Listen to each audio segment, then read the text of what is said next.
Comment il s'appelle? Celui qui a insulté Sonko là. Hein? Qui ça? Diakhaté. Dugal leen jël leen caabi bi sànni leen ko ci géej bi. Comment tu peux être un démocrate et parler comme ça? Mais n'importe quel justiciable, même si tu es condamné, on doit te libérer un jour, non? Hein, on est pour ça quand même. Mais bon, mais am ay positions yu mel noonu, ça veut dire c'est pas des positions réfléchies. En plus de ça, on ne peut pas dire que c'est ce gouvernement-là qui sanctionne. Je vous ai expliqué tout à l'heure qu'on a affaire à une justice qui n'est pas indépendante, c'est une justice qui est reliée à l'exécutif. L'exécutif a changé, ils sont là pour leur faire plaisir. Et moi, je dis ça au gouvernement, je dis ça à tous les gens du PASTEF, je dis ça à tous les gens de la coalition Diomaye, je le dis dans le F24 tous les jours. Dites-moi si aujourd'hui le gouvernement de Diomaye est un gouvernement d'état de droit.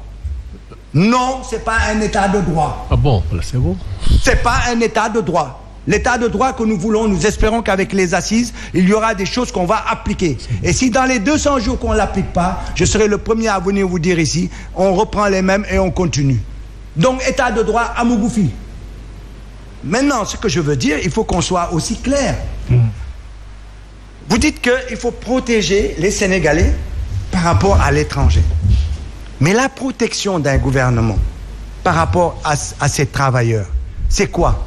C'est de mettre en place un code du travail qui favorise ces travailleurs par rapport aux investisseurs, qu'ils soient sénégalais ou étrangers, pour que tout le monde en bénéficie. C'est un code du travail. Donc, il faut travailler sur le code du travail. Donc, si je dois passer sur le transport, le code du travail, c'est pour travailler dans le transport, c'est quoi? On définit des règles qui favorisent le taximan, qu'il puisse subsister, qu'il puisse avoir sa maison, qu'il puisse vivre dignement, qu'il puisse, etc., etc., qu'il puisse éduquer correctement ses enfants, avoir droit à la santé, tout ça. Oui, mais c'est un code qui défend, mais qui défend tous les travailleurs, qui ne défend pas que le Sénégalais.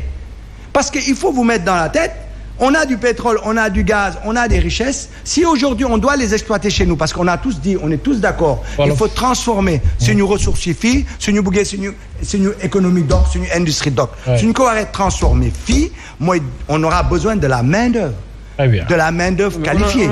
Donc main-d'œuvre boobu, n'importe qui dina ñëw concurrencer ñu. Boo amee par exemple un Sénégalais qui n'a pas envie de travailler dans tel domaine.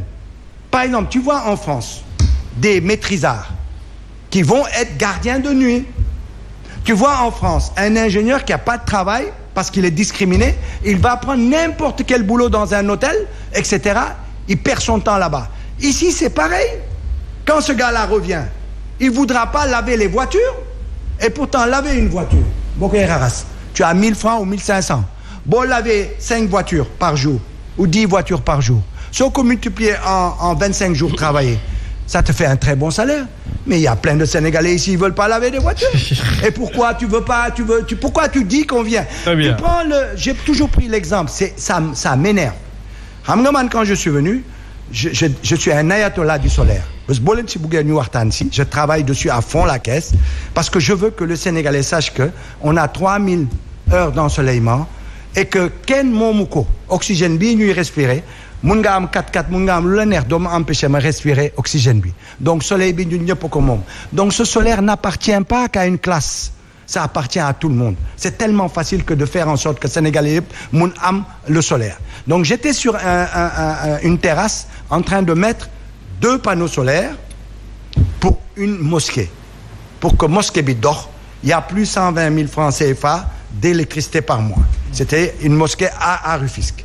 Et bien quand je l'ai fait, nit ñi dañu wàcc di xool compteur bi tourné wul ñu xool lumière am na affaire yaa ngi dox ñu xoolaat compteur bi. On dirait que je sais pas, ils comprenaient pas. ñu ne ma lii nu muy doxee ma ne que lii mooy naaj bi lii yàlla moo la ko may. boo doon yëkkati sa bopp di nga gis que yàlla daf la ko may. Mais en faisant ça, je vois des gens passer avec des machines sur l'épaule. Je dis oui, xanaa dafa am benn atelier de réparation de machines, atelier buy réparer machines yi. ñu ne ma tu n'as rien compris.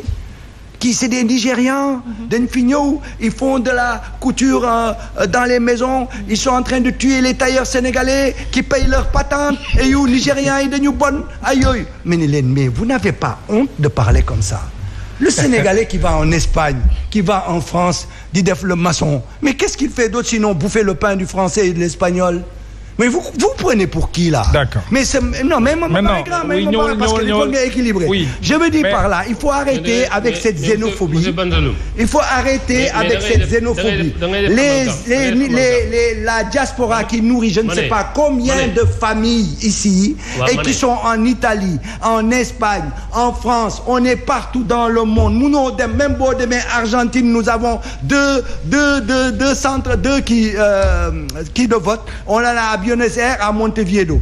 Hein? Man dama xam lu ñuy uti sa Argentine. Foofu am nga fa on est je ne sais plus combien. On a combien de bureaux de vote là-bas. Faut monter dem dans le monde di nga gis Sénégalais. Et là vous êtes des frileux parce que il y a des Nigérians, il y a des Haoussiens, des Haoussa qui viennent ici et en plus de ça ce qu'on dit Haoussa bi mooy tilimal suñu dëkk alors que les premières salles c'est nous comme tu as dit on nettoie rien et ñu koy c'est le Haoussa. Il faut arrêter avec ce langage xénophobe. Ça ne mène nulle part et nous de la diaspora on vous indique cela parce qu'il y a une souffle ngeen mos a gis ñun on a été à l'extérieur on a vécu là-bas on a vécu des humiliations on a vécu la ségrégation on a vécu beaucoup de choses avec nos familles du ñu nangu fi ngeen koy def. Ah mais très bien il faut qu'on avance. Donc je termine. Oui terminez très rapidement. On peut pas tout dire. ma jeexal les marchands ambulants. Oui les marchands ambulants. Les marchands ambulants. waaw vas-y. may ma tuuti ma leeral. parce que da ngay def amalgame. yaa ngi wax ay code du travail. non waxuma pour yéen dama ne dans le sens général. cadre général ngay wax mais. j'ai montré les tailleurs nga jël exemple ci transport. wax ne kii da leen nañ protéger sénégalais yi. nga jël exemple transport. andi code du travail. lii ma lay wax du code du travail. code de la route. bi nga xam ne moo encadré métier transport. moo tere koo xam ne. amoo autorisation ngay def transport. loolu lañ la wax. waaw mais c'est malheureusement on va revenir sur ce débat là. ma jeexal. yow xam nga nee nga fii léegi société civile nga bokk. mais ku la dégg ngay wax. xam ne j'aurais pas l'impression que. mais non moi je défends la citoyenneté. Je défends la citoyenneté. non defal ndànk rek yaa ngi wax comme si ñun yaa ngi naan ñun sénégalais yi du nangu def loolu alors que yow ku dégg ngay défendre li ngay wax nii. mais day jàpp ne yow da nga nekk beneen réew ñëw fii. pas du tout le Sénégalais n'a pas envie de nettoyer des voitures. non il y a que des Guinéens que j'ai vu parce que je vois qu'il y a que des Guinéens il y a que des je vois ça mais si les Sénégalais le font c'est tant mieux. mais moi chaque fois que je vois un gars qui nettoie une voiture c'est un Guinéen ou c'est un étranger ce Sénégalais le fait pas. Très bien Aboubacar maintenant c'est un a priori qui est peut-être défavorable je peux le reconnaître. mais dans mon expérience man je vois ça non je veux vous dire par là que les travaux que le Sénégalais fait bitim réew du ko nangu def ci biir dëkkam kooku ça existe partout mais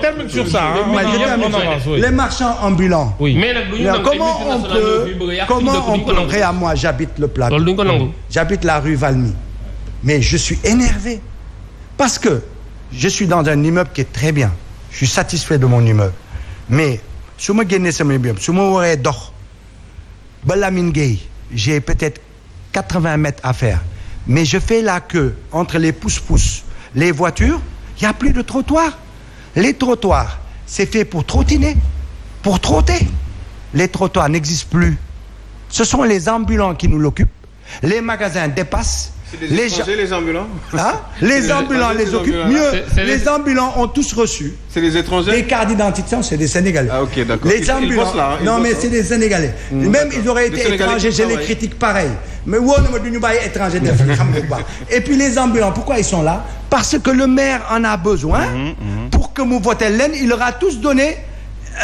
une carte d'identité ils habitent tous le Plateau alors que dëkkuñu fa et ñoom la nuit ils rentrent en banlieue ils reviennent et quand il faut voter ils votent et ils sont là-bas parce que le maire l'a mis c'est ce fameux trafic-là donc moi je suis contre les marchands ambulants ça n'a rien de positif dans l'économie d'un pays il faut s'en débarrasser maintenant comment les aider à se remettre ailleurs ou à travailler ça il faut qu'on étudie ça mais ce n'est pas logique que d'avoir des gens même je vais vous dire il faut qu'on aille comme le Kenya ces gens-là xaalis bu ñuy gérer et du ñu fay benn impôt ce n'est pas normal il faut que ñu taxer leen sur la base de leur wave si on arrive à trouver un système si on arrive à trouver un système qui nous montre l'argent buy jaar seen biir wave par année et que ñu taxer leen dessus on doit le faire parce que c'est de l'argent qui n'est pas taxable et il doit participer. Très bien, merci beaucoup monsieur Bengelloune alors Ndeye Fall sur ces